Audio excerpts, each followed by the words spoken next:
ஆற்ற சுத்தம் பண்ண தன்னார்வலருக்கு 2 ஆண்டுகள் வரை சிறை தண்டனைன்னு சொன்னா உங்களால நம்ப முடியுதா? அப்படி ஒரு விஷயம் தான் நடந்திருக்கு.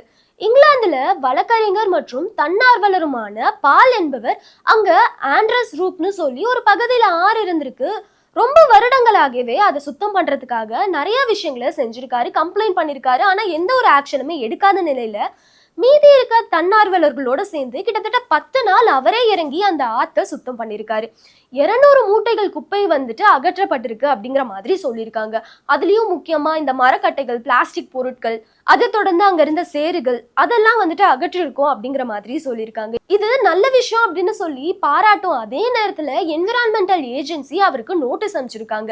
ஏன் வந்துட்டு ஆத்த சுத்தம் பண்ணீங்க அப்படிங்கிற மாதிரி கேள்வி கேட்டிருக்காங்க. அதுவும் பெர்மிஷன் இல்லாம சுத்தம் பண்ணதுக்கு தான் கேள்வி கேட்டிருக்காங்க. அதுல அவங்க என்ன சொல்லியிருக்காங்கன்னு பாத்தீங்கன்னா, நீங்க இந்த மாதிரி சேரெல்லாம் ரிமூவ் பண்ணும்போது வெள்ள அபாயம் வந்துட்டு ஏற்படக்கூடும் அப்படிங்கிற மாதிரியும் சொல்லியிருந்தாங்க. இதை கேட்டு பால் ரொம்பவே மனமுடைஞ்சிட்டாருன்னு தான் சொல்லணும். ஏன்னா சட்டவிரோதமா அந்த ஆத்து பகுதியில நிறைய குப்பைகளை கொட்டுறாங்க. அவங்க மேல எந்த ஒரு ஆக்ஷனுமே எடுக்காம சுத்தம் பண்ண என் மேல என்ன ஆக்ஷன் எடுக்கிறீங்க அப்படிங்கிற மாதிரி கேள்வி கேட்டிருக்காரு. இதை தொடர்ந்து அந்த ஆற்றை சுத்தம் பண்ண பிறகு மீன்கள் மற்றும் பட்டாம்பூச்சி, தட்டாம்பூச்சிகள்லாம் அங்க பார்க்க முடியுது அப்படிங்கிற மாதிரி உள்ளூர்வாசிகளும் சொல்லியிருக்காங்க.